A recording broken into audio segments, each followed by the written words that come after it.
Queridos, vamos ler então a nossa lição, a lição de número 1, dia 6 de janeiro de 2019. O nosso título: Batalha Espiritual. A realidade não pode ser subestimada. Nosso texto áureo: Vigiai e orai, para que não entreis em tentação. Na verdade, o espírito está pronto, mas a carne é fraca. Mateus, capítulo de número 26, versículo de número 41. A nossa verdade prática: a batalha espiritual é uma realidade bíblica que consiste na luta contínua da igreja contra o reino das trevas. A nossa leitura bíblica em classe está em 1 Pedro, capítulo de número 5, verso número 5 até o 9. Vamos ler. Semelhantemente, vós jovens, sede sujeitos aos anciãos, e sede todos sujeitos uns aos outros, e revestivos da humildade, porque Deus resiste aos soberbos, mas dá graça aos humildes. Humilhai-vos, pois, debaixo da potente mão de Deus, para que a seu tempo vos exalte, lançando sobre ele toda a vossa ansiedade, porque ele tem cuidado de vós.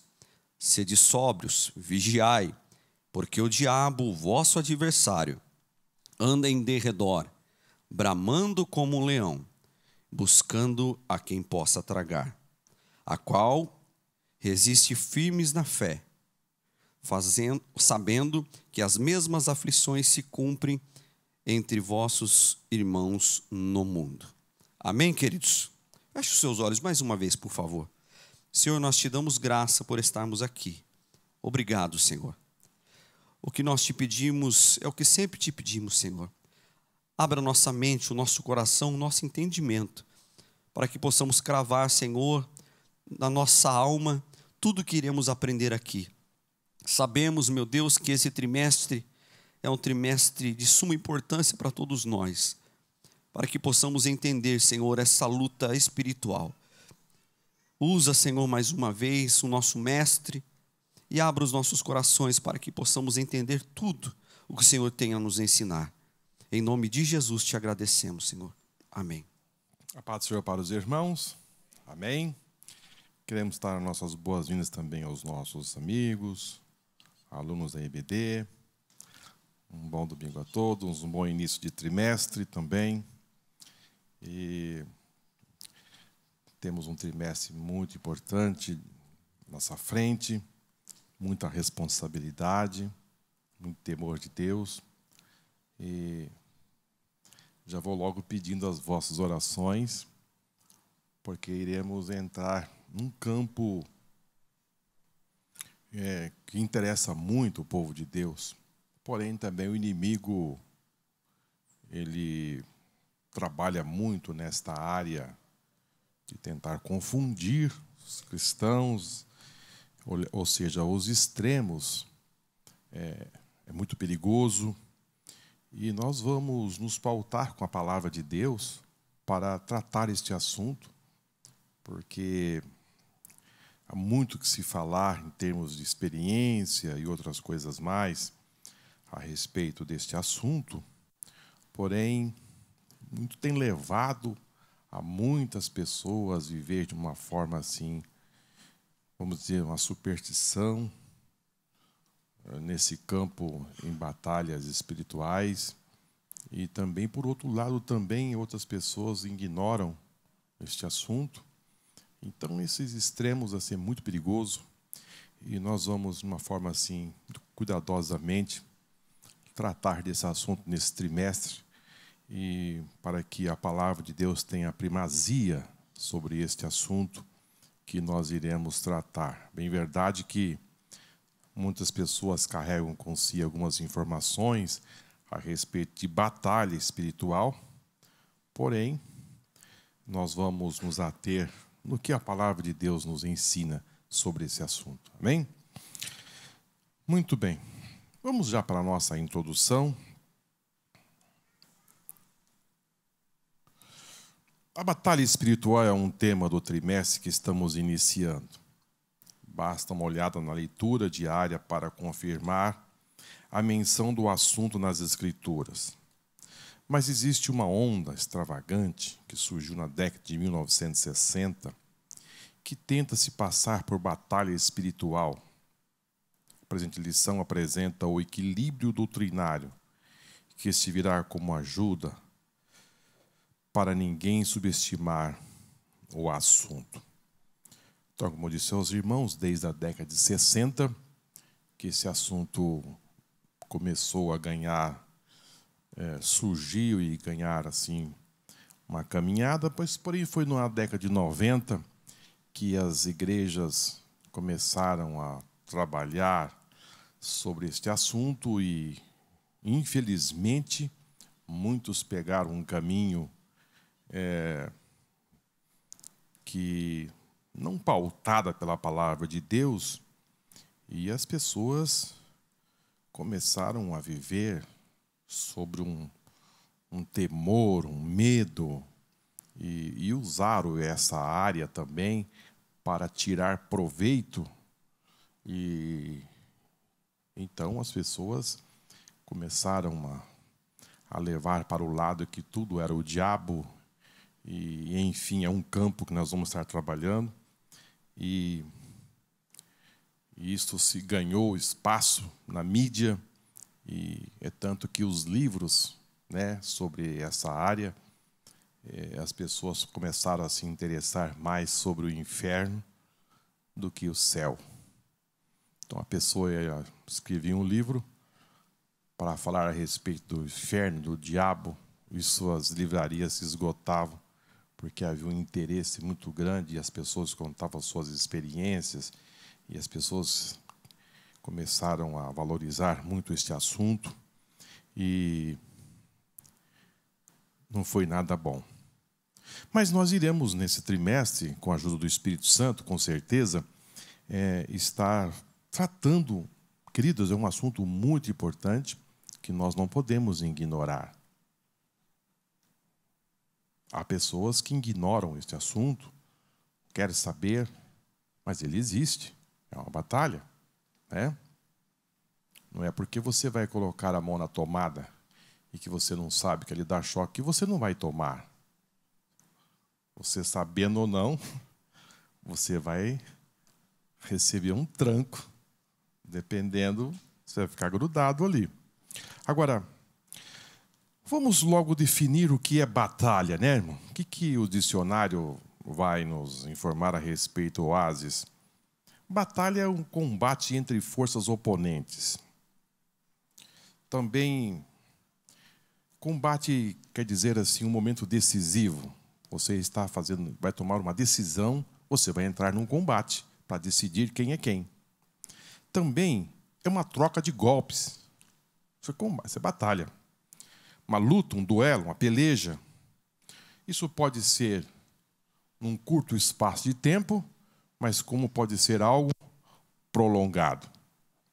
Agora, no campo espiritual, batalha é algo travado, né?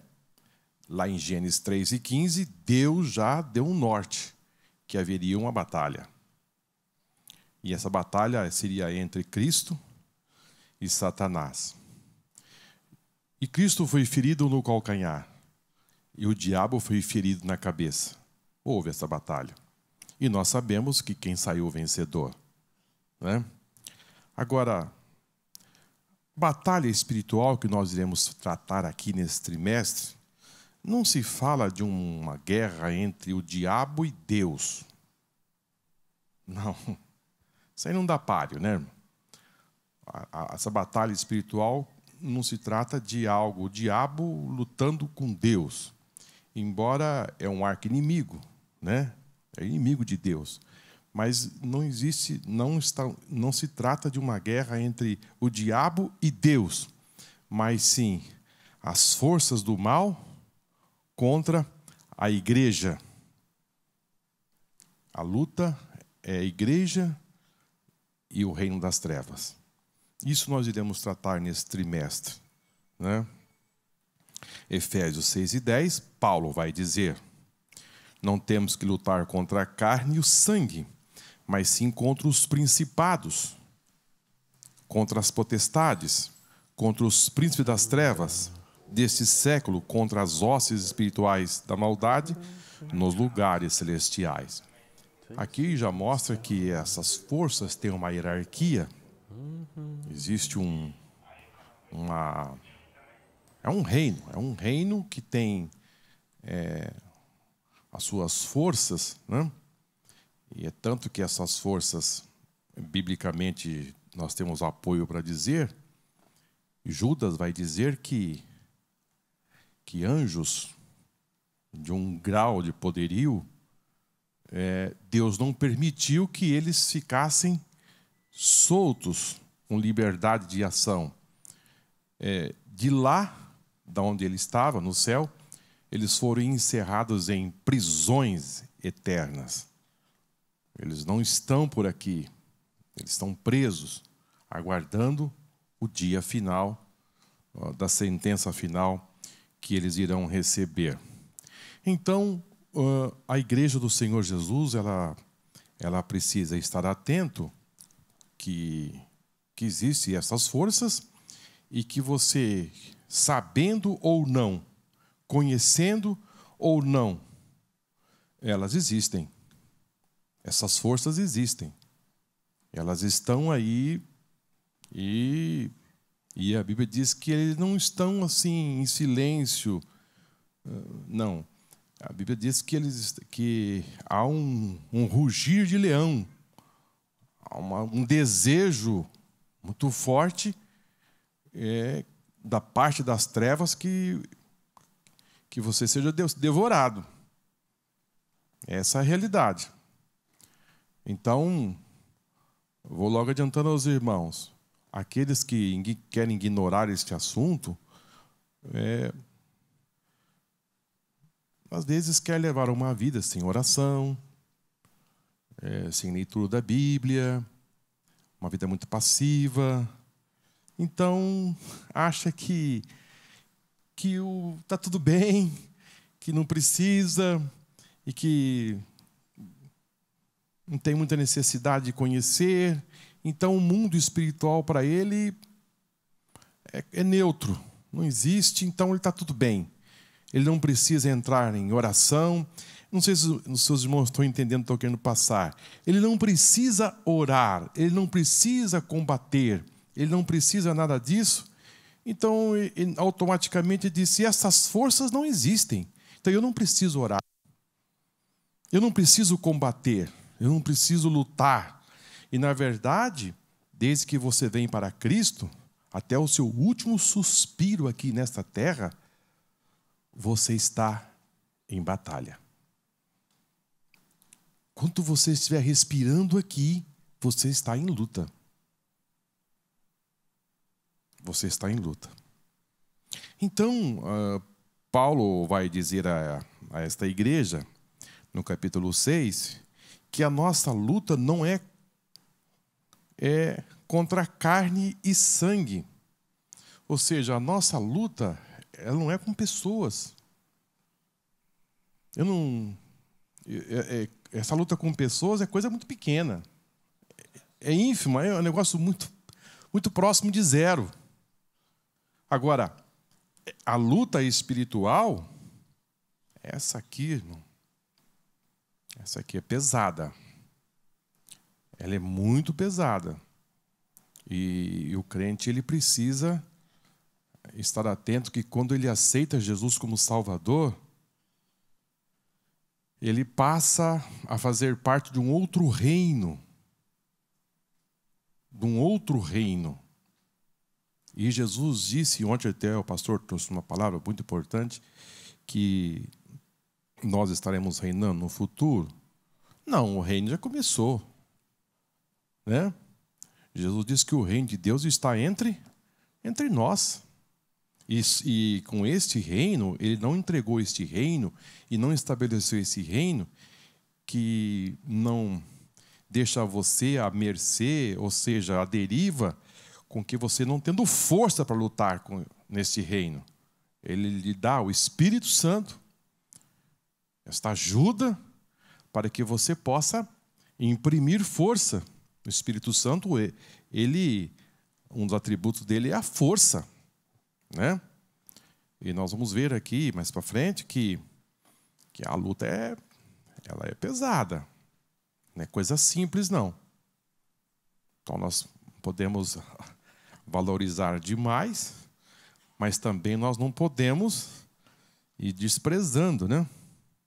Eu, quando adolescente, eu conheci uma irmã que ela gostava de chutar frango, essas coisas. Porque onde eu morava tinha muito. E a turma fazia, a gente andava assim, de repente uma garrafa de pinga e frango. E os meninos gostavam de sair no domingo de manhã, no sábado de manhã, para comer o frango. E uns até bebiam a cachaça. As crianças não tinham noção do que estava acontecendo, então eles iam comer. As pessoas deixavam ali, os jovens iam lá e comia tudo aquilo. Mas esta irmã, ela desviava do caminho, ia lá e ficava chutando, e como que dizendo, não, existe isso aí, segue o seu caminho. E, queridos, impressionante, ela adquiriu uma doença nos pés, impressionante. E eu me lembro que ela ficava com os pés dentro da água dia e noite, não conseguia tirar. Pegava fogo, ela só sentia um refrigério quando os pés estavam dentro da bacia de água. Então, nós não podemos, porque somos cristãos, ficar procurando estas coisas para... Não, a Bíblia não dá essa sustentação. Então, a nossa luta não é contra a carne e nem sangue, mas sim contra principados. E quando fala que é contra principados, potestades e príncipes das trevas, está falando no mundo espiritual. No mundo espiritual. É aí que nós travamos a nossa guerra, né? Quando Daniel ele se propôs a buscar, ele queria saber o final de tudo que ia acontecer, ele se pôs a orar, a pedir ao Senhor uma resposta. A Bíblia diz que Deus respondeu a oração de Daniel. A oração foi respondida, porém houve um atraso da resposta. E esse atraso aconteceu no mundo espiritual. Não está entendendo? E quando o anjo chegou, o primeiro que veio com a resposta, ele não conseguiu. Ele volta e vem reforço. E aí o arcanjo Miguel conseguiu.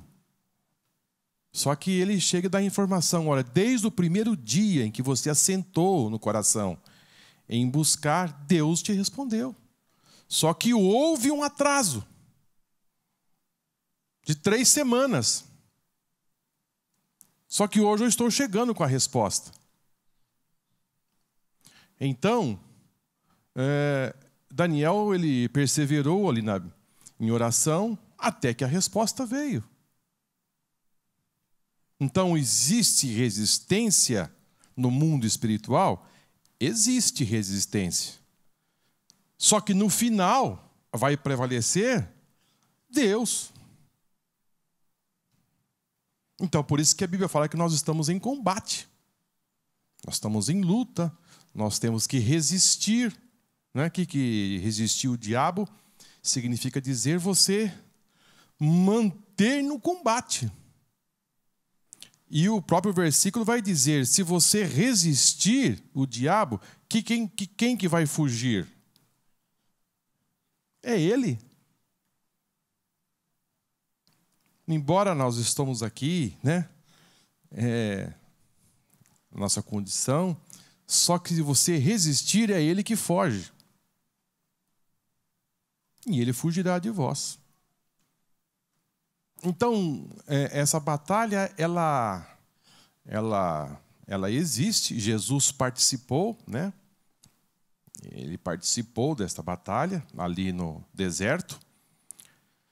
Irmãos, percebe que uma das coisas que o inimigo tem, ele é oportunista. Ele fica sondando como ele pode entrar. De que forma ele vai atacar. Aonde existe em nós um ponto vulnerável para que ele possa entrar. Essa é a realidade. Ele faz a sondagem.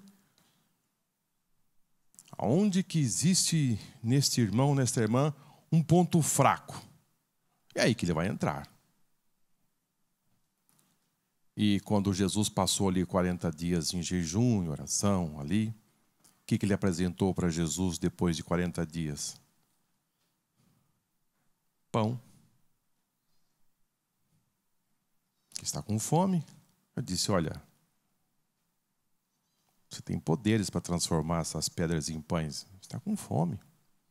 Então, a nossa caminhada aqui, você tem que estar atento que o seu ponto vulnerável, ele vai procurar atuar. Né? Ele vai procurar atuar. Mas vamos avançar, porque temos muito a dizer aos irmãos. Batalha espiritual. A autêntica batalha espiritual tem fundamentos bíblicos, mas nem tudo o que se diz ser batalha espiritual tem sustentação nas Escrituras. Conceito de batalha espiritual. A Bíblia afirma que todo o mundo está no maligno. Assim, existem seres malignos e espirituais que desde o princípio conspiram contra Deus e contra a humanidade para a destruição e o caos no mundo. Primordialmente, os demônios existem. Eles são reais e manifestam-se de várias maneiras. Em princípio, nas pessoas possessas. E tais espíritos precisam ser expulsos. Por conseguinte, os cristãos se opõem a essa força maligna pela pregação do Evangelho, a oração e o poder da palavra de Deus. A essa oposição dos crentes denominamos batalha espiritual. Queridos, 1 João 5,19 vai nos informar que o mundo jaz no maligno. O Satanás não está preocupado, irmãos, com o meio ambiente. Ele não está preocupado com desmatamento, com efeito estufa, clima, se estão destruindo os animais, estão matando. Não, ele não é este o foco dele.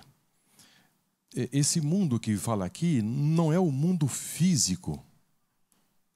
O mundo jaz no maligno, não é o mundo físico, aquilo que nós estamos vendo aqui, a natureza. Não é esse o foco, né? Essas coisas aí, um dia, vai se derreter pelo fogo. João viu a terra sendo purificada. Isso vai ter um fim. Agora,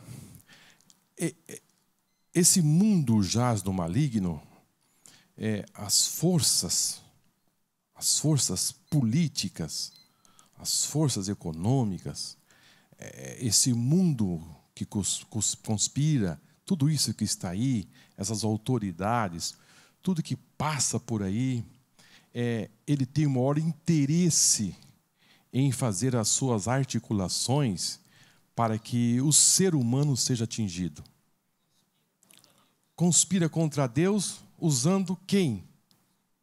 O ser humano.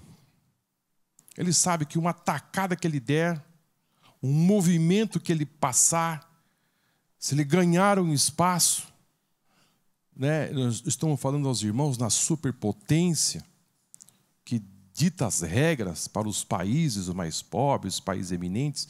Enfim, ele está trabalhando em todas as formas, visando a destruição do ser humano. Porque quando ele atinge os seus objetivos, ele está de alguma forma atingindo Deus. Né? Quando ele vê o homem, né, destruição da raça humana, ele se considera um avanço, né? Um avanço, porque o que ele quer fazer é destruir. E Jesus disse que ele vem fazer o quê? Matar, roubar e destruir. Agora, precisamos ter um entendimento muito claro. O diabo, ele não faz as coisas sozinho. Ele precisa de alguém que possa consumar. Isso é muito importante. O diabo não faz nada sozinho. Ele precisa de alguém. E quem que ele vai usar? É o homem. E quando o homem dá abertura para ele trabalhar, então se consuma a ação. Você já ouviu aquela frase? Não, foi o diabo. Já ouviram? Não, foi o diabo. Tudo foi o diabo. Não, por detrás de todas as coisas más, é ele. Só que ele vai trabalhando e quando ele consegue fechar o assunto, é você que consome, que vai realizar o estrago. Né? Quando Paulo fala sobre as obras da carne, quem vai realizar aquelas obras é o homem. É bem verdade que houve um trabalhar por detrás. Ele chamou para tal. E o homem foi cedendo. Até que, por exemplo, vamos voltar no Éden. Ele entrou no Éden e conversou com Eva. E quem consumou? Quem consumou? Foi Eva. Então ele sozinho não iria conseguir fazer. Ele precisou que o homem realizasse. Aquilo que nós ouvimos ontem, que por um homem entrou o pecado. E o pecado se estendeu a toda a raça humana. Então lembrando aos irmãos que por detrás de tudo é ele. Porém, o homem precisa dar a condição desta parceria, para que as coisas possam se fechar, né? Uma realidade bíblica. O tema principal da primeira epístola do apóstolo Pedro é o sofrimento do crente por causa do nome de Jesus. Esse sofrimento resulta da nossa contínua luta espiritual contra o pecado e contra o indiferentismo religioso. Mas, ao encerrar a sua epístola, o apóstolo esclarece que tudo isso parte de Satanás e seus agentes. Sede sóbrios, vigiai, porque o diabo, vosso adversário, anda em derredor, bramando como leão, buscando a quem possa tragar. Queridos, eu gostaria de falar sobre alguns tópicos aqui, que a primeira coisa, esse versículo é muito forte, sede sóbrio, vigiai, porque o vosso adversário anda em derredor, bramando como leão, buscando a quem possa tragar. Então, eu gostaria de abordar assim um primeiro tópico desse assunto, que é ignorar. Ignorar. O perigo de você ignorar esta ação do inimigo. O grande perigo de você ignorar esses ataques. Outras pessoas preferem não acreditar. Vocês não sabiam que tem pessoas que não acreditam quando fala sobre esse assunto, diabo, adversário? Não acredito, não. Eu não acredito que isso possa existir. Deus é muito mais poderoso do que ele. E isso aí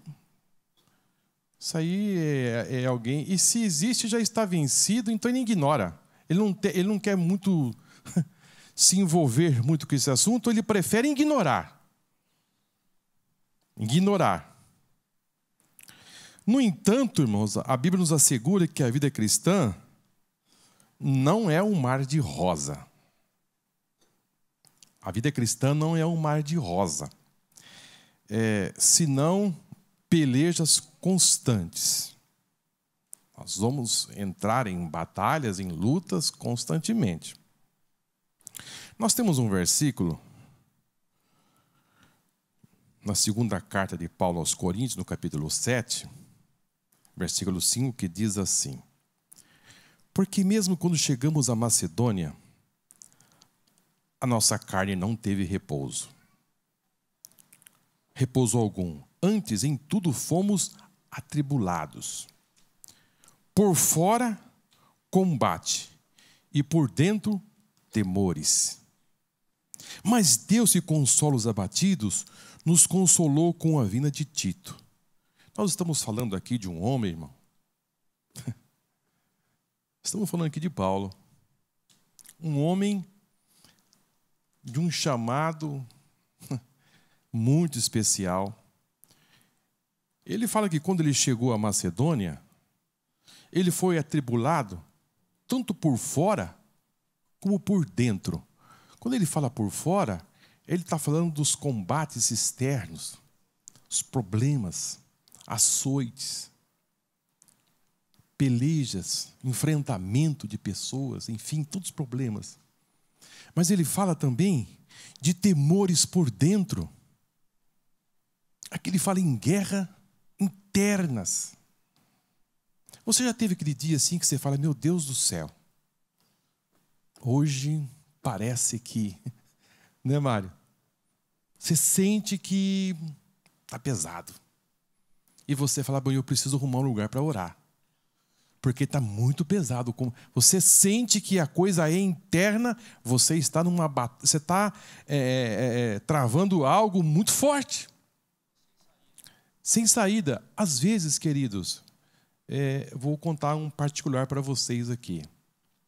Às vezes, já aconteceu comigo aqui, de eu estar ministrando, estar pregando, e às vezes a gente começa a orar para A, e B e C, e nesta luta, nesse embate, ministração, oração e tal, quando chega no outro dia, você não está gripado. Você sente que o que é isto? Eu não estou gripado, mas você sente que é uma reação espiritual de uma luta que você travou. Um sentimento, mas uma vez eu compartilhei com o pastor, ele disse, Marcos, eu sinto a mesma coisa. No outro dia parece que você lutou, você guerreou e você está com o seu mundo interior, assim como que você veio de uma batalha e você não fala, não estou doente, eu não estou nada, o que aconteceu que eu estou dessa forma? E depois aquilo vai passando.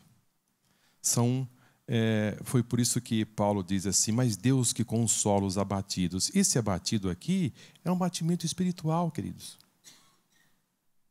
Nos consolou com a vinda de Tito, ou seja, chegou reforço. Chegou reforço. Quando Jesus entra no jardim do Getsêmani para orar, querido, as densas trevas do mundo espiritual caiu tudo ali. E Jesus chega aos seus discípulos e disse, vamos orar. Preciso de ajuda. E Jesus cai de joelho e começa a orar. De repente ele levanta e disse, vocês não estão conseguindo orar. O que estava acontecendo ali naquele jardim? O peso. Às vezes você vai ler a Bíblia, disse, agora eu vou ler pelo menos 2 capítulos. Você lê 5 versículos, o olho começa a fechar. Interessante, eu não estava com sono. Você 6h30, 7 horas, cai aquele sono que você não aguenta. Meu Deus, que sono. Ah, não vou na igreja não. Estou muito cansado. Aí quando você decide não vir na igreja, o sono passa. O que aconteceu? Agora eu estou bem. Uma certa feita, irmãos, eu era jovem. E eu fui escalado pelo pastor para dirigir um culto no Jardim Londres. Lembro até hoje. Eu cheguei em casa, falei para minha mãe assim, mãe, eu fui marcado para dirigir um culto no Jardim Londres, mas não sei, eu não estou tão abatido para ir, estou tão cansado, acho que não sei, acho que eu vou ter que ir, mas minha cabeça parece estar doendo, um negócio, uma indisposição muito grande. E ela ficou calada, não disse nada. E eu... Muito forte, irmãos. Eu estou dizendo para os irmãos, foi muito forte a indisposição para ir dirigir aquele culto.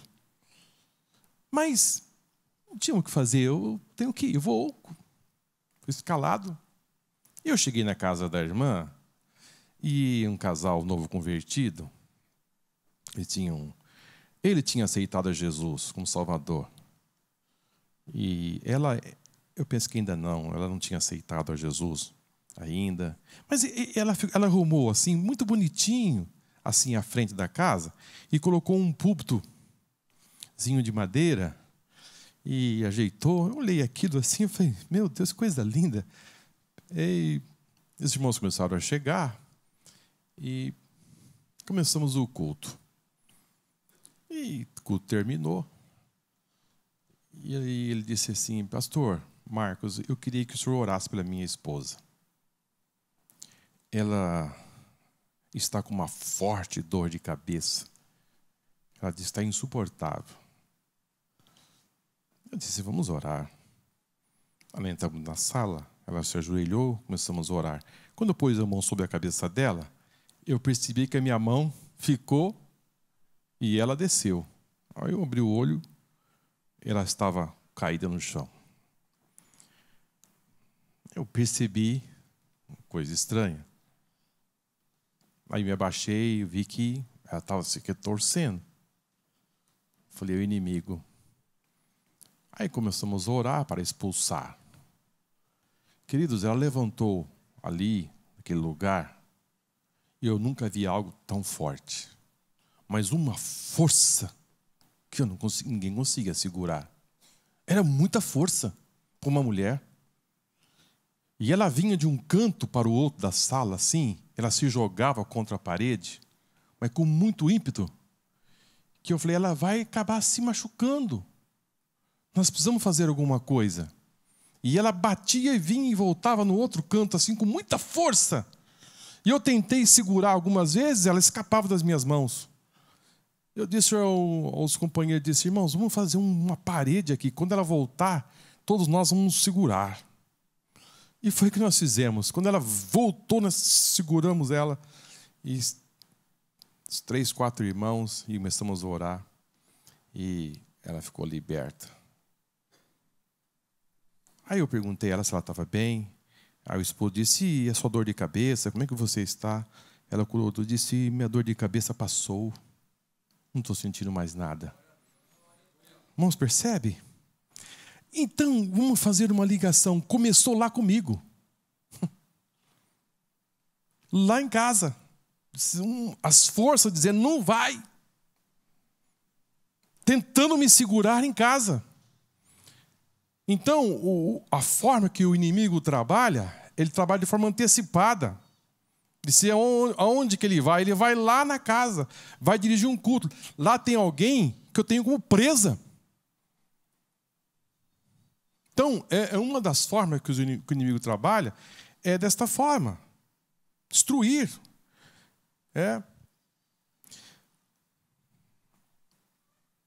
Hebreus capítulo 10 e 32 diz assim, lembrai-vos, porém, dos dias passados, em que depois de ser desiluminados, suportasse grandes combates de aflições. Aqui o escritor aos Hebreus está dizendo, aos irmãos que estavam querendo, assim, forçado a desistir do caminho, voltar para o judaísmo, então o escritor vai dizer, olha, lembrai-vos, porém, dos dias passados, em que depois de ser iluminados, suportasse grande combate de aflições.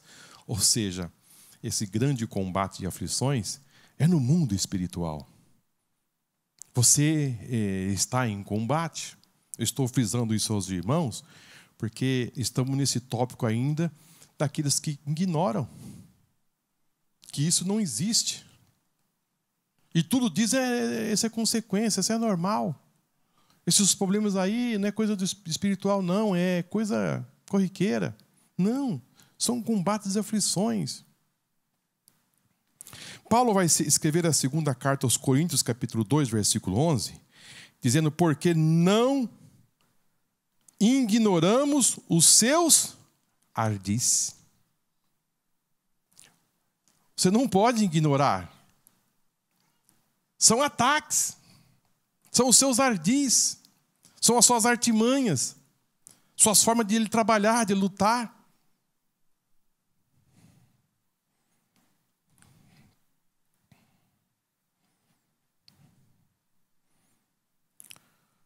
Embora os anjos, eu já disse aos irmãos aqui, eles existem, e segunda carta de Pedro 2 e 4, vai nos informar que Deus não perdoou os anjos que pecaram, havendo-os lançado no inferno, e os entregou às cadeias da escuridão, ficando reservados para o juízo. Então, você não deve ignorar, eles existem. Eles existem. Eu já citei esse versículo, mas vou falar onde ele está. Judas, versículo 6. E aos anjos que não guardaram os seus principados, mas deixaram a sua própria habitação, reservou na escuridão, em prisões eternas, até o juízo daquele grande dia. Quando nós vamos para Marcos, lembra que quando Jesus entrou naquela cidade de Gadara, aquela região onde se expulsou o gadareno, uma das coisas que aquela legião pediu é que Jesus não o mandasse para o abismo. Isso é porque a autoridade de Jesus, a supremacia dele é tão grande que aqueles espíritos imundos sabiam que Jesus tinha poderes para enviá-los para o abismo. Então ele disse: não faça isso. Deixa nós por aqui mesmo. E infelizmente, só porque eles disseram isso, existe aqueles que querem fazer, achando que o demônio tem um território. São territoriais, né? Fazem disso aí uma doutrina de território. Não, o diabo queria ficar ali. O diabo quer ficar aonde ele der espaço para ele ficar. Essa é a realidade. O diabo vai ficar num lugar, porque não, aonde der o espaço ele entra. Né? Também um outro versículo para fechar esse assunto, em que noutro tempo andasse segundo o curso deste mundo, segundo os príncipes da potestade do ar, do espírito que agora opera nos filhos da desobediência. Ele atua. Ele tem a sua atuação. Ele existe, não podemos ignorar. Agora, o segundo tópico que eu queria passar para os irmãos é supervalorizar. Supervalorizar. Há uns que ignoram, mas outros dizem que ele está quase ali, ó. Ele, Deus, está, como é que dizendo assim, ele perde, mas perde por pouco. Ou seja, valoriza muito o mundo espiritual e faz disso uma superstição muito grande, achando que... Não. Embora o diabo seja causador de males na terra, né, e todas essas coisas, mas, queridos, as coisas acontecem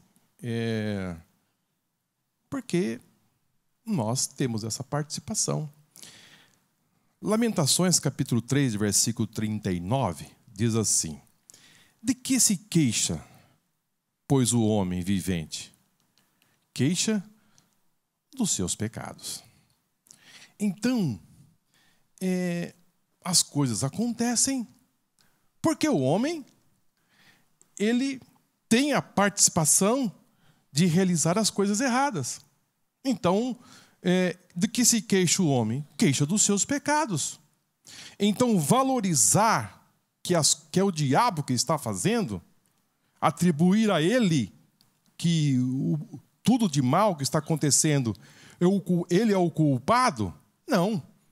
O homem participa disto. Veja Gênesis capítulo 6, versículo 5. Deus, ele viu que a terra estava corrompida, porque toda a carne havia corrompido o seu caminho sobre a terra. Ou seja, o homem, ele decidiu o caminho mau. Vamos voltar para Caim. Deus disse: Caim,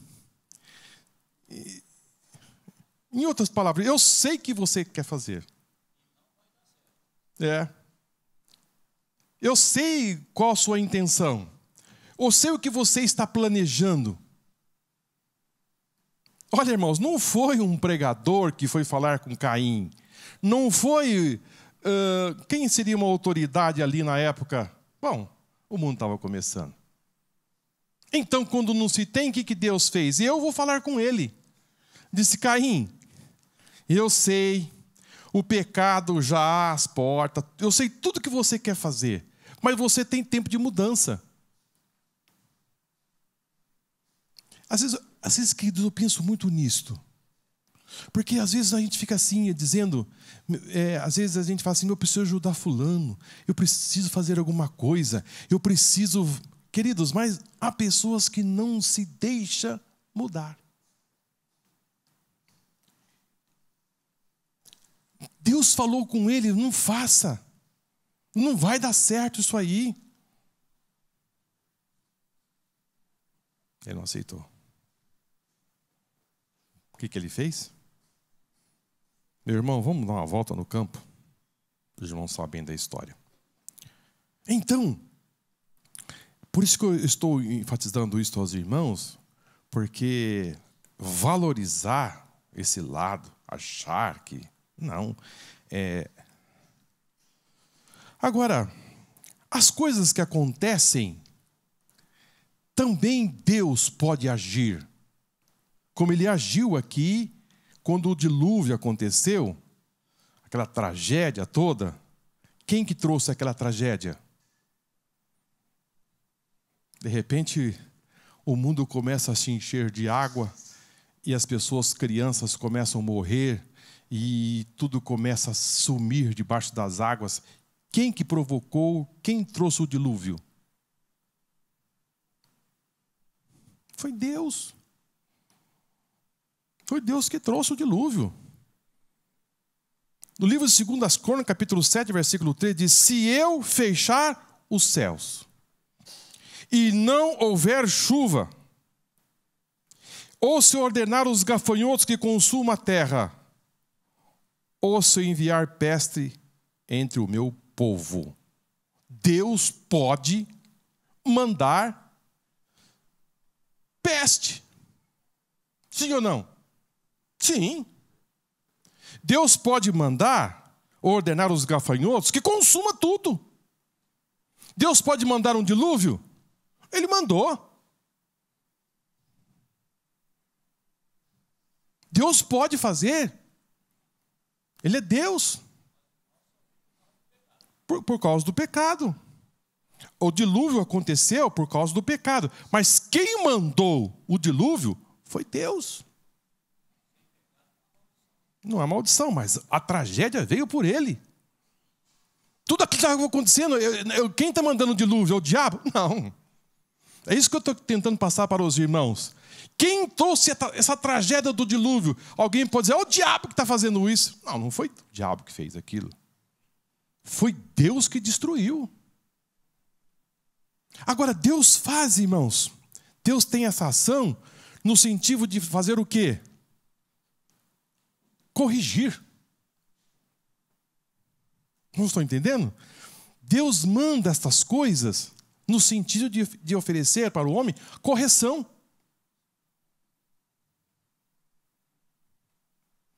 Foi o diabo que trouxe o povo de Israel para ficar debaixo das mãos de Nabucodonosor.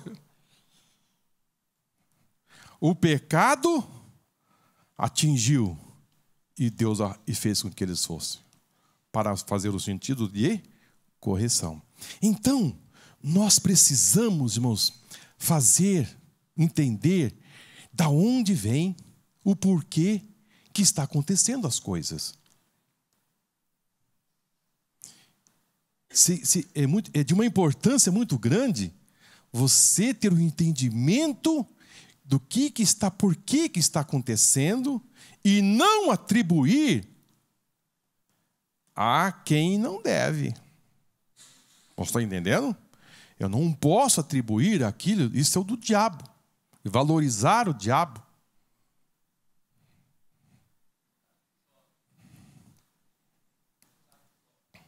No caso de Jó, nós temos aqui um ponto que eu vou até abordar sobre a limitação do diabo. No caso de Jó, nós temos assim um ponto aqui que nós vamos abordar, que a ação dele, né, é uma ação limitada. Ele só vai até onde Deus permite.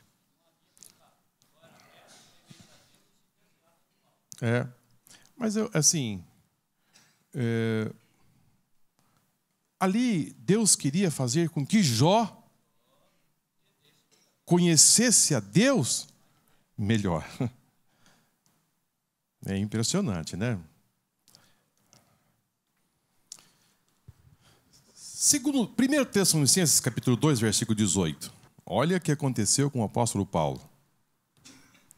1 Tessalonicenses, capítulo 2, versículo 18. Por isso, bem quisemos uma e outra vez ir ter convosco, pelo menos eu, Paulo, mas Satanás impediu. Como é que você vai subestimar esta força? E aí? Nós estamos falando do apóstolo Paulo. Ele diz, olha, bem que eu quis ir. E não foi uma vez. Mais do que uma vez eu quis ir ter convosco. Pelo menos eu, Paulo dizendo.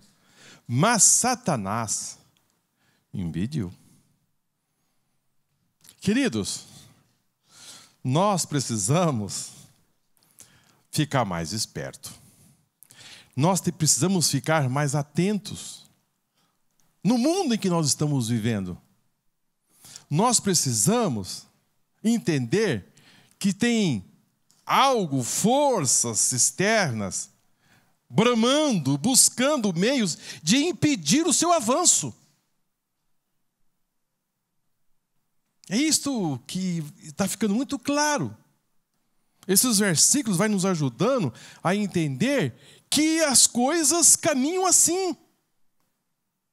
E que nós precisamos ter esse entendimento que estamos falando de um homem que desejou fazer algo para Deus e foi impedido.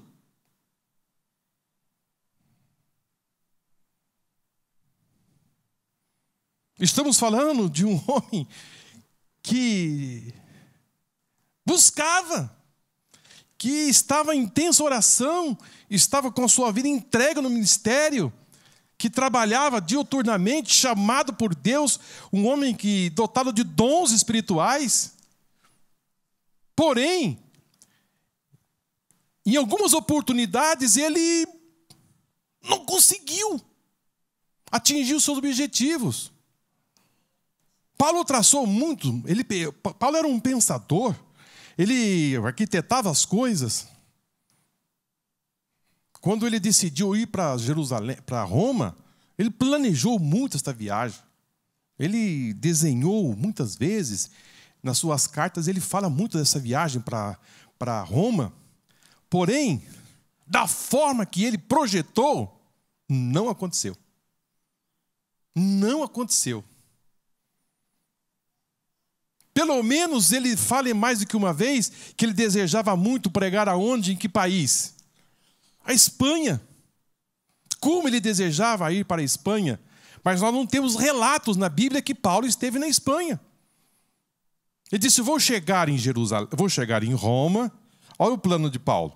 Vou chegar em Roma, vou estar na igreja aonde ela está, vai ser assim, assim, assim, assim. Mas quando ele chega em Roma, ele chega de que jeito? Preso.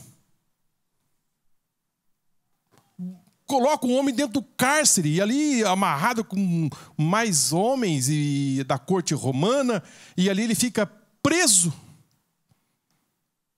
Ou seja, todos os seus planos que ele fez para chegar em Roma, nada deu certo. Ele chegou, mas chegou como prisioneiro, não participou lá dos... Como ele pensava que ele ia chegar na igreja.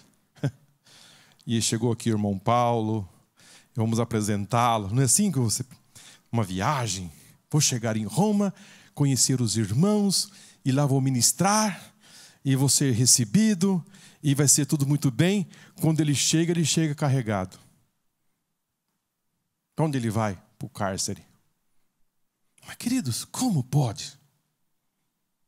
Mas depois, nós vamos entender que por ele não ter, para os seus planos, se tivesse dado certo, nós não teríamos as cartas que nós temos hoje, que ele escreveu lá no cárcere. Quais foram elas? Pelo menos 3 ou 4 cartas ele escreveu no cárcere. Mas imaginou se nós ficássemos sem essas epístolas? Então, o plano dele não deu certo, mas no reino espiritual deu muito certo. Porque até a guarda pretoriana se converteu. 2 anos foram assim. Eu estou dizendo isso aos irmãos que quando você fizer um plano e ele não der certo, espere depois um pouquinho, mas na frente, qual vai ser o resultado disso se não ter dado certo? Não reclame, não.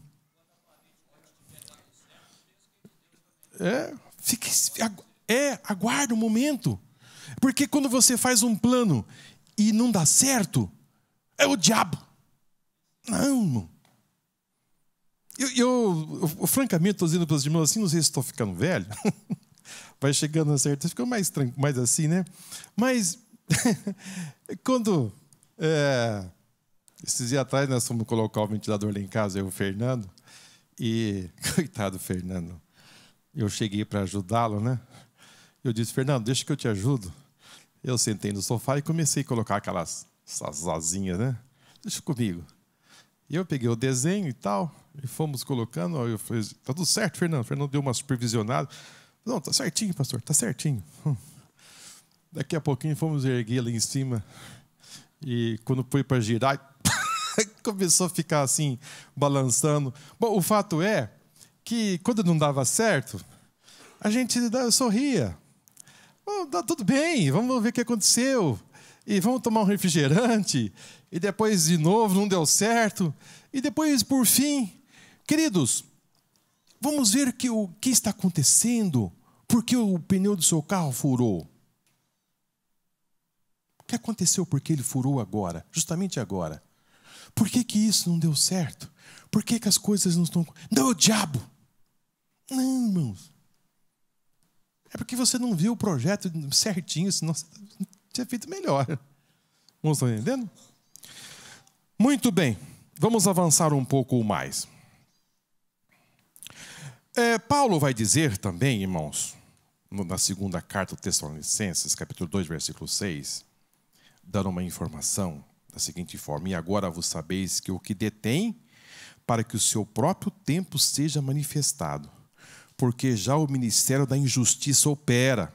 Somente há o que opera e o que retém, até que do meio seja tirado. Ou seja, Paulo vai dar essa informação de que existe alguém no nosso meio, chamado Ministério da Injustiça, que opera. Ele opera. Ele está atuando. Só que ele vai operar de forma clara e definitiva. Existe uma força que o detém. Ou seja, ele está operando, mas de forma que existe alguém que diz, olha, até aí você vai. E quem é que detém esta operação dele? É a igreja. Quando a igreja for tirada, ele vai ser revelado. Aí as suas forças vão ampliar. E muito. E muito. Foi assunto da lição passada. Que quando a igreja sair da terra, ele vai entrar numa operação muito forte. Muito forte. Pelo Espírito. Pelo Espírito. A igreja vai sair, o Espírito Santo vai tirar a igreja e vai dar um grau de liberdade a ele, vai ampliar as suas forças. Aí, ele vai fechar esse assunto. 2:8 de 2 Tessalonicenses. Então será revelado o iníquo, a quem o Senhor desfará pelo assopro da sua boca e aniquilará pelo esplendor da sua vinda. A esse cuja vinda é segundo a eficácia de Satanás, com todo o poder e sinais e prodígios de mentira. Queridos, a Bíblia fala em poder, a força. Ele tem o seu domínio, ele tem a sua forma de agir, a sua forma de trabalhar. É por isso que a Bíblia diz, revesti-vos da couraça, da justiça. É por isso que a Bíblia fala que nós devemos nos armar, buscar, se revestir do poder de Deus, porque existe uma força do outro lado. Agora, também precisamos informar da onde ele veio, né, irmãos? Da onde que veio? Onde ele estava? Onde ele estava? Eu estou passando em seus irmãos, porque eu vi um comentário no nosso grupo do site da igreja, de pessoas que às vezes não têm pouco entendimento da palavra de Deus e às vezes nós aqui estamos tão acostumados, mas eles ficam lá dizendo assim, meu Deus, eu tenho pouco conhecimento e queria saber a respeito disto, tal. Mas da onde que ele veio? Ele veio da onde? Isaías capítulo 14, versículo 12. Como caíste desde o céu, ó Lucifer, filho da alva, como foste cortado por terra, tu que debilitava as nações. E tu dizias no teu coração, eu subirei ao céu acima das estrelas de Deus, exaltarei o meu trono, o meu monte, e no monte da congregação me assentarei aos lados do norte. Subirei sobre as alturas das nuvens, e serei semelhante ao Altíssimo. E contudo levado serás ao inferno, o mais profundo abismo. Os que te virem te contemplarão, considerar-te-ão e te dirão, este é o homem que fazia estremecer a terra e fazia tremer os reinos. 28:14 de Ezequiel.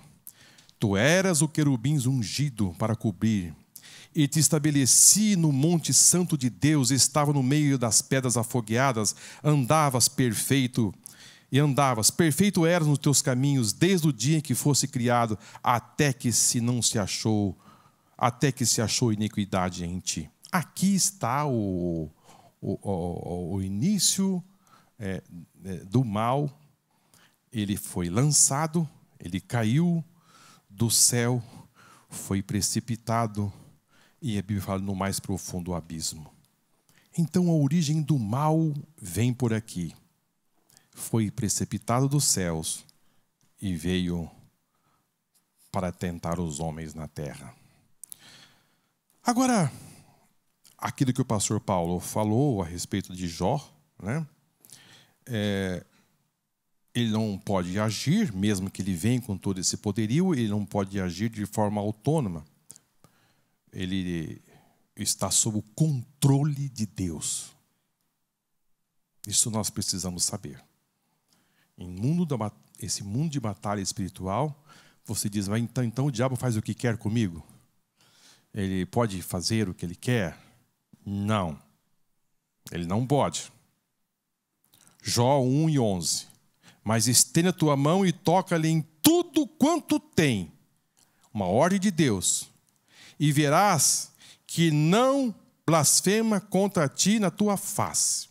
E disse o Senhor a Satanás: eis que tudo quanto ele tem está nas tuas mãos. Somente contra ele não estenda a tua mão. E Satanás saiu da presença do Senhor. Então ele saiu com controle delimitado que deveria fazer. Ele não pode. Marcos 5:9. Os demônios pediram para Jesus para não ir para o abismo. E Jesus permitiu que eles entrassem nos porcos. Também foi decisão de Jesus. Lucas 22:31. Disse também o Senhor: Simão, Simão, eis que Satanás os pediu para se andar como o trigo, mas eu roguei ao Pai por ti, para que a sua fé não desfaleça. E tu, quando te converteres, confirma aos teus irmãos. Ou seja, está no controle de Deus. Amém? Tudo está no controle de Deus. Então você não precisa viver assustado. Você não precisa viver assim, meu Deus, o diabo vai fazer o que quer, ele tem não, o controle continua com Deus. O mundo jaz no maligno, mas quem controla é Deus. Isso é uma importância muito grande. Você pode descansar, você pode dizer o seguinte: eu entreguei minha vida ao Senhor, então eu sou dele. Amém? Paulo vai dizer aos Colossenses, capítulo 2, versículo 15, e despojando os principados e potestades, e expôs publicamente, e dele triunfou em si mesmo. Ou seja, a batalha foi travada na cruz. Aquela história que o diabo fez festa do inferno, que Jesus morreu na cruz, não tem fundamento bíblico, não. Na verdade, o que foi que aconteceu foi a vitória de Jesus sobre Satanás. Ele triunfou. Quando Jesus fala a respeito da sua morte, e Pedro diz: Senhor, vamos fazer de um jeito que isso não aconteça. O diabo já tinha consciência plena que o caminho dele, a derrota dele seria fatal. E impressionante que é algo importante que se diga, que é aquilo que ele semeou, a mentira, a falsidade, o engano, a morte, tudo que o diabo semeou através de Adão. Isto foi usado para levar Jesus à morte. Porque a mentira, a falsidade, todo o engano que houve ali no dia da morte de Jesus, aquilo se aflorou, né? Dizendo que Jesus era subversivo, falando que Jesus era tudo aquilo, e levou Jesus à morte. E tudo isso culminou na vitória da humanidade. Impressionante, né, irmão? O diabo diz que eu semeei, deu errado para mim. Impressionante. Mas vamos avançar, que eu tenho algo para passar aos irmãos a respeito ainda sobre batalha espiritual. Vamos.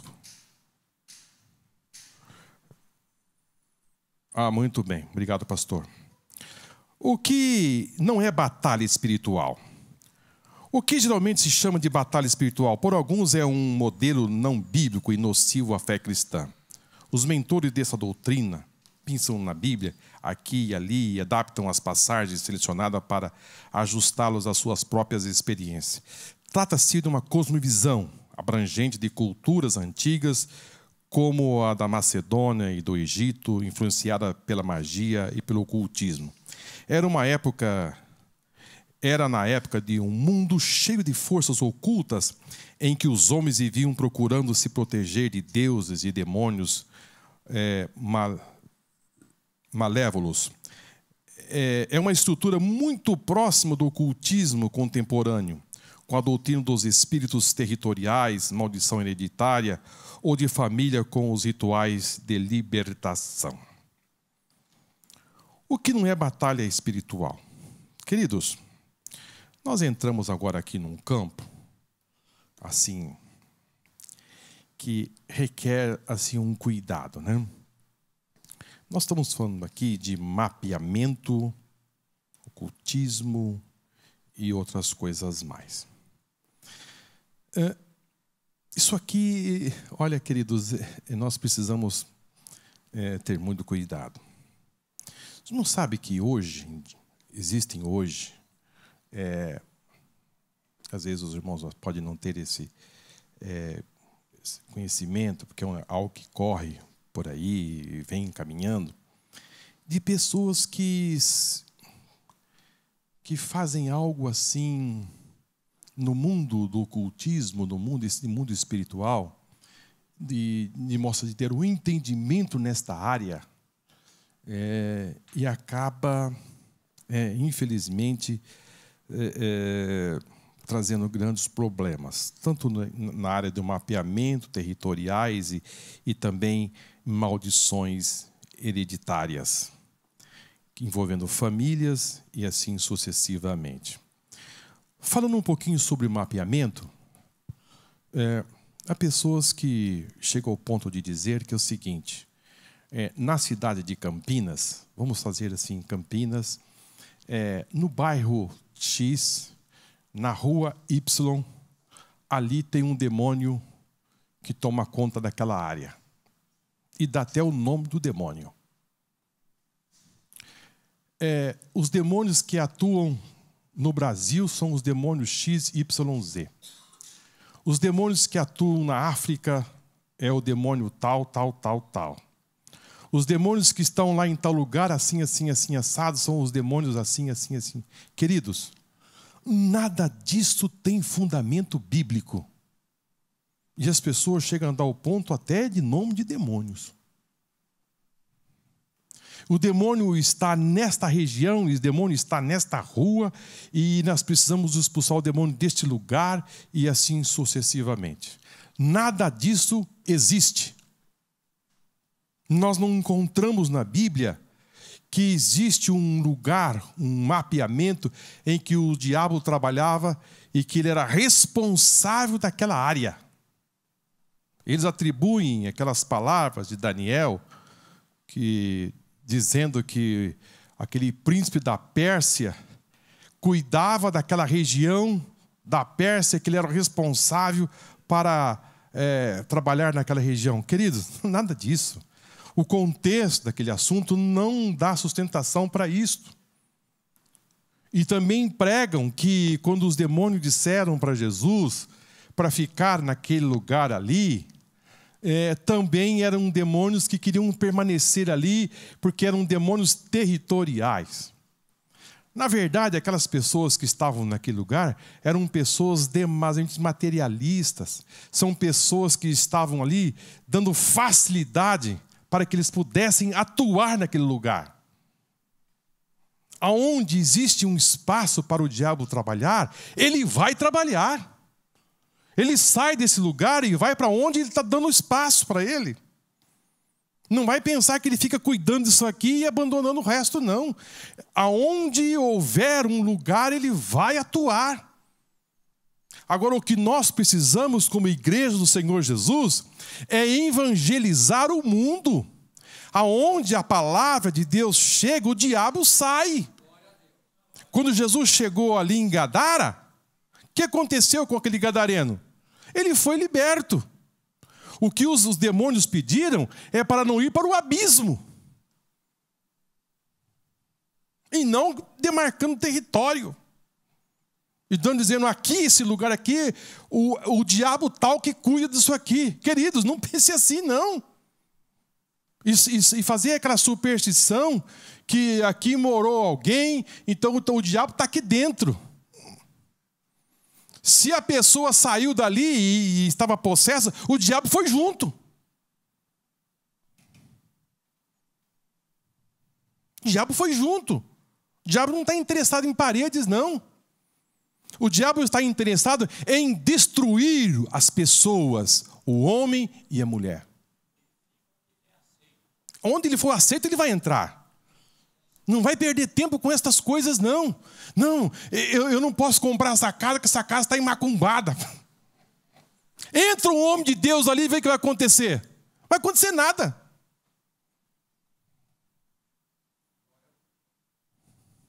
Não, o crente não pode se deixar a pensar assim que existe uma força ali que está dominado ali. Não. A terra, ele percorre por ela. Não foi assim que ele disse para Deus ali, no embate dele e Jó? De onde você vem? O que ele respondeu? Rodear a terra. Estou percorrendo. Se alguém me der espaço. O que Jesus disse a respeito de quando um diabo está lá nos lugares áridos e quando ele é expulso e ele está procurando um lugar, o que ele fica fazendo? Vamos lá. Ele fica procurando aonde tem uma casa vazia. E vem e traz mais 7. Então, não pensa, aquele lugar ali é meio territorial do diabo. Não pensa assim. Não. Se está ali, porque alguém está dando legalidade.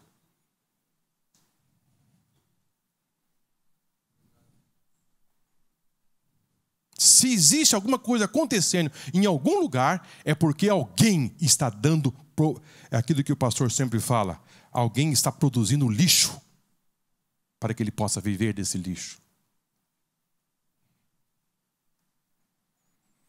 Outra coisa que nós precisamos falar sobre maldição hereditária. Famílias que estão presas a essas coisas. Maldição hereditária. Queridos,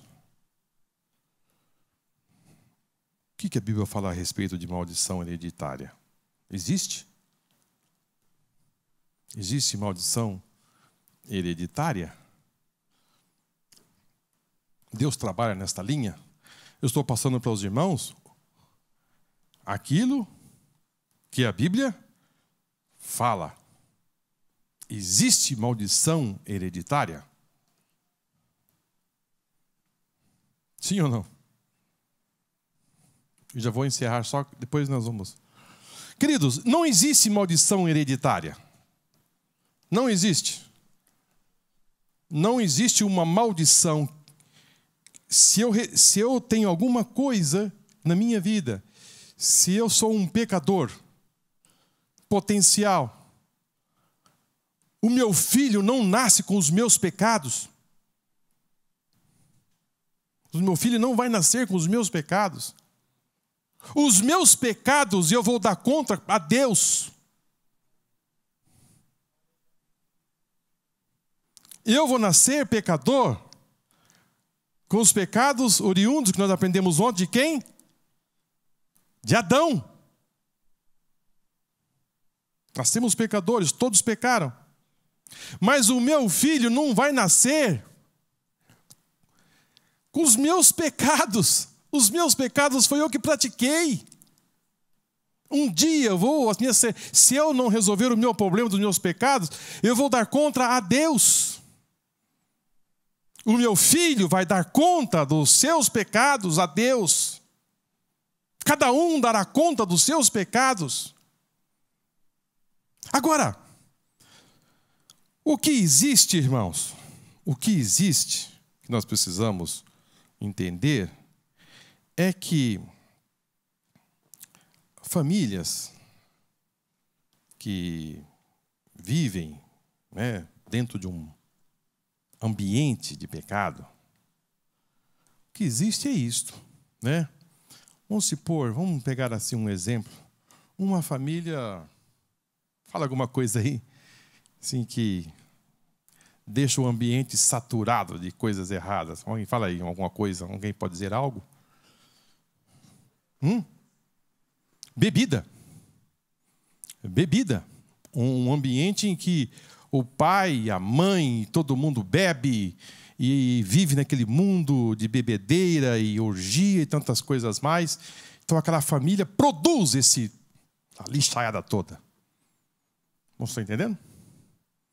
Essa criança nasce nesse ambiente e desenvolve dentro desse ambiente. Ou seja, a possibilidade dessa família ir se propagando isto, desenvolvendo isto, é muito grande. Esse mundo, uma família no mundo evangélico, cristão, em que o filho é abençoado pelo pai, é apresentado na igreja, recebe as bênçãos de Deus, e é trabalhado, e é ensinado, é inculcado, conforme a Bíblia nos ensina. Esta família tem um segmento, tem uma caminhada, diferentemente da outra que está lá, vivendo desta forma. Não estou entendendo? Que vive nesse mundo, desenvolvendo esse potencial. Agora, dizer que o pai, que aquele filho está realizando porque está herdando o seu pecado, é que está errado. Que ele está agora como se fosse algo hereditário. Não, são a convivência, a vivência e tudo aquilo que vai contribuindo, todo aquele lixo que vai trazendo para aquela família, para aquele ambiente, e vai convivendo aquilo e vai se arrastando. Deus disse lá em Ezequiel, no capítulo 18, dizendo que o filho não levará o pecado do pai, e nem o pai levará o pecado do filho. Então não tem como dizer que isso aí era algo que tinha na cabeça dos discípulos, quando ele viu um homem cego, e os discípulos disseram assim: mestre, vamos resolver esse negócio aqui. Quem foi que pecou? Era um pensamento hereditário. Quem foi que pecou? Foi ele? Ou foi seus pais? Ou, como dizendo, foi seus avós? Os seus ancestrais? Para que ele nascesse cego. O que Jesus respondeu? Vamos lá? Nem ele pecou, e nem seus pais pecaram. Mas isto é para a glória de Deus. Não está entendendo? Estou pagando pelo meu pai. Então vamos tentar descobrir. Estou dizendo para os irmãos, e é isso que acontece por aí. Vamos descobrir aonde foi que o meu avô errou, para nós pedirmos perdão para Deus, para que a maldição possa sair. Mas pense bem num negócio desse. Vamos conversar com o meu pai, dizer como foi o vovô, o que foi que ele fez, para nós sairmos debaixo desta maldição que está sobre a nossa família, para nós nos libertarmos. E sem contar que existe um negócio hereditário, que nós não vamos entrar aqui hoje, é sobre o batismo. Ele foi batizado? Não. Então nós precisamos de alguém para batizar por ele, para sair também, para resolver o problema dele que morreu sem batizar. É tudo coisa assim que se volta ao passado para resolver o problema do presente. Mas prometo aos irmãos que nós vamos voltar neste assunto na próxima quinta-feira. Amém? As nossas horas se encerraram. Um pedido do nosso pastor. Querido, nós temos muito a dizer ainda sobre este assunto. Muito a dizer, muitas coisas para nós tratarmos sobre esse assunto. Então, vamos perceber que esse trimestre, ele vem muito forte. E eu peço para os irmãos que irmãos orem por mim, para que Deus me dê graça para nós tratarmos desse assunto, porque estamos num embate, num combate no mundo espiritual para desfazer as obras de Satanás. Muitas pessoas enganadas, vivendo enganadas neste mundo. Nós que estamos aqui, há muitas pessoas que nos acompanham pela internet que vai sair muito beneficiada nesse trimestre que nós estamos trabalhando. Amém? Só a única coisa que eu vou passar para os irmãos, que eu acho que é muito oportuno. O diabo pode me tocar? O diabo pode tocar um crente? Ele pode tocar um crente? Não. O diabo não toca o crente. O maligno não toca no crente. Não lhe toca. Viu? O maligno não lhe toca. Existe um limite, um espaço. Ele pode ficar uma distância, mas lhe tocar, não. Fique tranquilo. Vamos caminhar na próxima quinta-feira. Amém? Muito bem. Que Deus abençoe todos vocês nesta manhã. Estamos dando esse preâmbulo aí sobre as ações do diabo, mas nós temos muito a trabalhar nesse assunto de batalha espiritual. Amém? Pastor? Obrigado, Marcos. Paz do Senhor, irmãos. Esse tema, irmãos, que nós estaremos estudando nesse trimestre é de fundamental importância para a nossa vida espiritual. A linha entre o ocultismo e a verdadeira batalha espiritual é uma linha muito tênue. Nós estudamos geografia e sabemos que existem linhas que dividem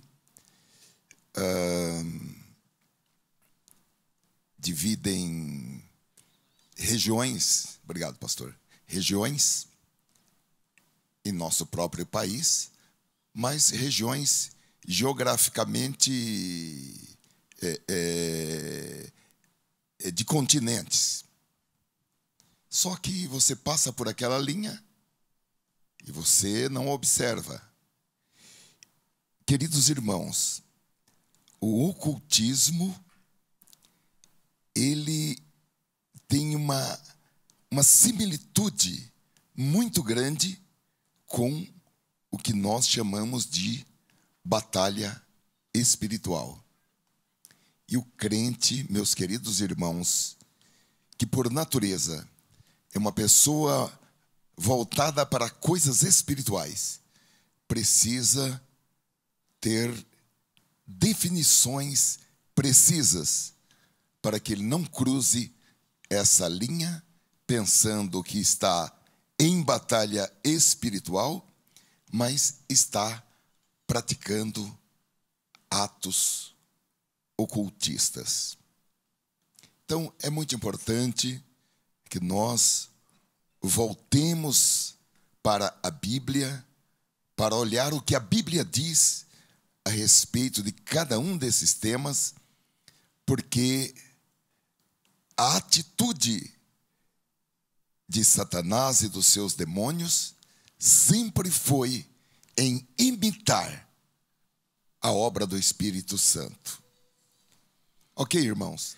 Senhor, nós te agradecemos pelo privilégio que temos de ter a tua palavra, pelo privilégio que temos agora, Senhor, nesse trimestre, de desenvolver esses estudos de maneira sistematizada, de maneira metódica. Queremos te agradecer pelo pastor Ezequias Soares, o comentarista desta revista.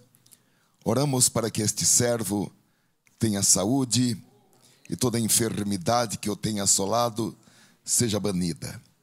Abençoa o Senhor no seu ministério, na cidade de Jundiaí, e também, Senhor, em toda a sua atividade. Guarda-o em Cristo Jesus. Abençoa cada irmão, cada irmã, Senhor. Abençoa cada um de nós, cada família aqui representada, para que nós possamos crescer, Senhor, e ter um conhecimento pleno, Senhor, a fim de que nós possamos vencer todas as batalhas e todas as lutas, Senhor, nesta guerra contra as potestades e contra todos os espíritos malignos. Dá, Senhor, esta proteção. Cobre-nos com sangue de Cristo. Guarda-nos agora, Senhor, no retorno aos nossos lares, durante as nossas refeições. E abençoa-nos à tarde e num grande culto em que estaremos aqui para reafirmar o Teu poder, o Teu domínio, a Tua soberania sobre todas as coisas, nos céus, na terra, no ar, no mar, debaixo da terra. Tu és Senhor. Em nome de Jesus Cristo é a nossa oração, louvor e gratidão. Digamos amém.